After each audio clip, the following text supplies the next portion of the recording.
عليكم، مساء الفل على الجميع. ازيكم؟ اهلا بيكم في قناه ايمان في بلاد الامريكان. النهارده زي ما اتفقنا مثبته خلاص ميعاد الفيديوهات بتاعت يوم الخميس اللي بتكون من بره، تبقى زي فلوج. النهارده بقى المفاجاه، اخداكم فين؟ اخداكم في المصيف بتاع نيويورك. هنشوف المصايف هنا شكلها ايه، والشاطئ شكله ايه، والناس اللي بتصيف عامله ازاي. دي بيلدينج كبير كلها شقق بتتأجر هنا مصيف، واللي ورا الناحيه الثانيه برده كلها مصيف. الناحيه دي هيكون ده البورد ووك اللي هو الكورنيش، له مداخل مختلفه. المفروض ده ان دي منطقه لونج بيتش في لونج ايلاند، من المناطق الراقيه جدا، مناطق المصيف الغاليه مش الرخيصه. عشان كده عاملين الشاطئ يبقى ليك باس اللي هي زي تذكره دخول يعني للشاطئ لحد الساعه 5 او تقريبا لحد الساعه 6، مش فاكره. البورد ووك بقى ده لوحده تمشيه جميله جدا، وعليه شويه محلات كده. طبعا مش زي اسكندريه نمبر 1، اسكندريه احلى بلد في الدنيا. يلا نشوف بقى البيتش هنا عامل ازاي والبورد ووك عامل ازاي. ليتس جو.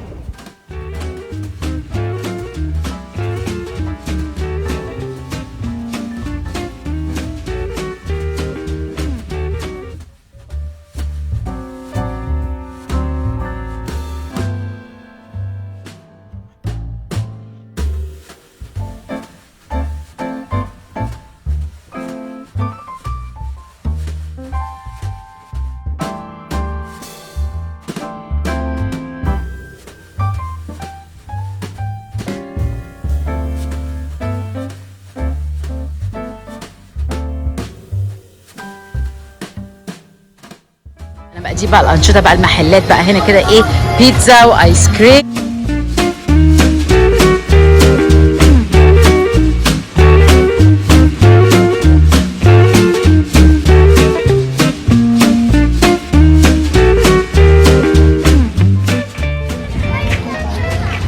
ادي الناس بقى هي كلها على الشاطئ هنا يا جماعه. طبعا ايه الاضاءه دلوقتي بدأنا على ايه، وقت الغروب. شايفين كل دي بقى هنا الامارات. اليوم النهارده برضو على فكره مغيم شويه، مش برايت قوي. شواطئ المحيطات مهما كانت طبعا مش قد كده، شواطئ البحر المتوسط طبعا احلى بكتير. ومن احلى الاماكن بقى في اسكندريه طبعا، اخذت 3 مرات او 4 مرات اجمل مدينه على البحر الابيض المتوسط. شو عارفين يعني. دي بصوا بقى، دي العربيات بقى اللي بتنظف الشاطئ.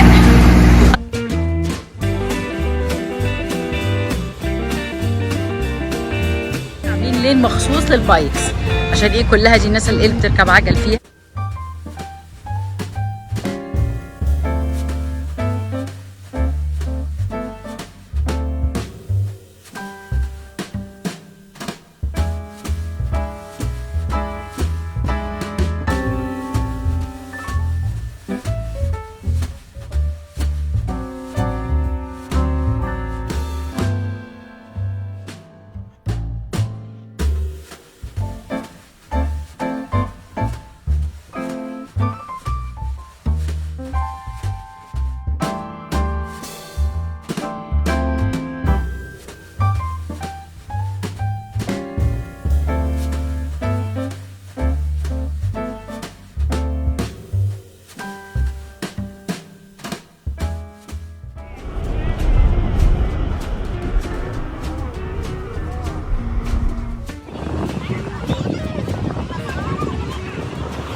الناس هنا بتهتم بالحاجات اللي ايه، اللي تخلي حياتهم مريحه، يعني الكونفينينس، بيخلوا حاجاتهم مريحه. كل حاجه موجوده، تلاقي الادوات الصح للبيتش، الشنط الصح، حتى الشبشب الصح، الهدوم الصح، المايوهات الصح، الشماسي، الخيم، الكراسي. هتلاقوا كل حاجه فعلا مهتمين بيها جدا، وعندهم كل التفاصيل بتاعت الايه، الترفيه والسعاده سواء للاطفال او للكبار.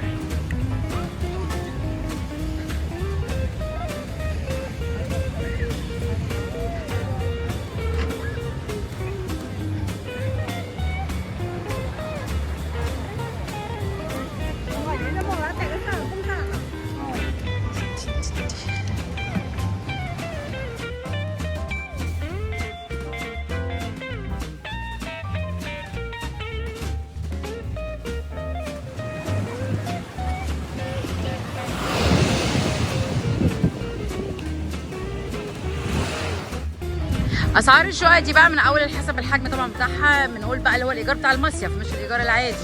يعني من اول لو اوضه وصاله شقه صغيره يعني لحد الاكبر والاكبر.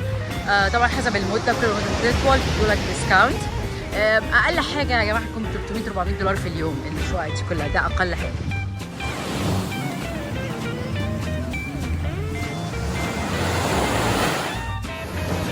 طيب شايفين في ناس اهي ستات محجبه طبعا، ايه مثلا دول بيكونوا هم الباكستانيين او البنجلاديش. محدش بيقول لحد انت بتعمل ايه ولا انت لابس ايه، كل واحد حر يلبس اللي عايز يلبسه ويعمل اللي هو عايزه. طبعا زي ما شايفين انشطه مختلفه على الشواطئ، يعني مثلا دي هناك، دي هنا، دي كده فولي بول، الشبكه بتاعت الفولي بول هناك، ودي لسه هي بتلعب بجست كل محتاج تجيب معاك الكوره بتاعتك. تمام.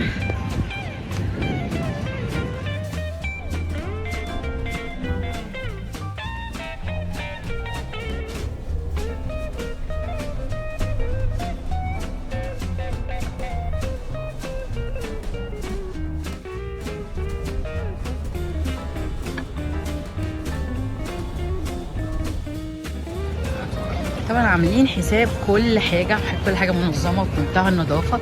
شايفين ده كده بقى احنا الشاطئ باي باي.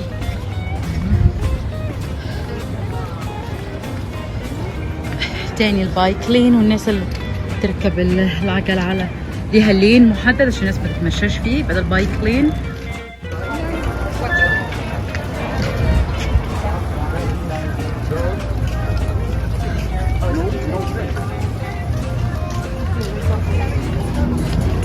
الكراسي بقى كلها بطول الشاطئ، بطول الكورنيش. رجاء للمصريين اللي بيقولوا برود ووك، برود دي ما اسموش برود ووك، اسمه بورد ووك. البرود دي، هو مفيش كلمه اسمها برود، هو في مثلا ابرود لما يتقالك على الطياره او على المركب ويلكم ابرود، يعني على متن الطائره او على متن السفينه كلمه ابرود. اسمه يا جماعه بورد ووك. من الحاجات الحلوه اللي عايزه اشاركها معاكم، لو انتم شايفين الكراسي دي اللي على طول الكورنيش، هتلاقوا في كراسي كتير قوي عليها اليافطه دي كده او الاسم كده بالورد ده بتكون ناس اتبرعت لاسم حد من عندها العيله، ناس متوفيين. فبيروحوا كاتبين التاريخ والاسم، هتلاقوا الكلام ده محفور. ده الستي طبعا هي اللي بتعمله، هما بس بيدفعوا تكلفه الكرسي، بقى مساهمه للكراسي دي، فبيتحط الاسم ويتحط الورد ده على الشخص ده، هم المتبرعين باسمه. طبعا لفته ظريفه جدا، الناس بتشارك بقى ده كده طول الكورنيش طويل جدا جدا جدا. كراسي هتلاقوا كراسي كتير جدا اللي هي الناس متبرعه وعامله على اسم الشخص وعاملين الورد ده. الجو قريب قوي من جو اسكندريه، بس اسكندريه كانت اعلى رطوبه شويه من الجو بتاع النهارده. ما يمنعش ان في ايام بتكون فيها الرطوبه طبعا اعلى من كده بكتير. درجه الحراره في الوقت ده من اليوم تقريبا في الاسبوع ده كله حوالي بالفهرنهايت عندنا حوالي 78 درجه، اللي هي في اسكندريه بالمقابل السلسيوس حوالي مثلا نقول 27 28.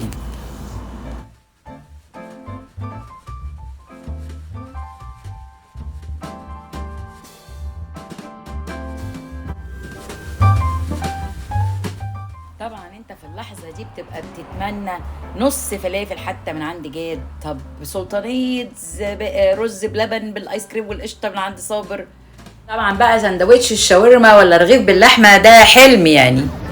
طبعا لو هتلاحظوا الموضوع مختلف خالص عن اسكندريه. عندنا المصيف يا جماعه بيكون كميه السيرفيس، الاكل والفود، الشرب والاكل فظيعه وكتيره جدا، واحنا عندنا مصيف طبعا او اي فسحه لازم بترتبط بالاكل والشرب. هنا لا، هنا صعب جدا، انتم شايفين كلهم معلهوش محل واحد يوحد ربنا مش هتلاقوا حاجه الا تاكلوها ولا تشربوها. يعني في بقى ورا البيوت دي كلها هناك هتلاقي مثلا محل بيتزا، وهتلاقي مطعم صغير كده حاجات عاديه جدا، او حتى لو هتعمل دليفري مش هتلاقي حاجات كتير، مفيش اختيارات كتير. الناس بتركز فسحه يعني تستجم، تقعد على الشاطئ ومعاها حاجات قليله جدا، سناكس قليله او مشروبات او ممكن ساندوتشز قليله جدا جدا جدا.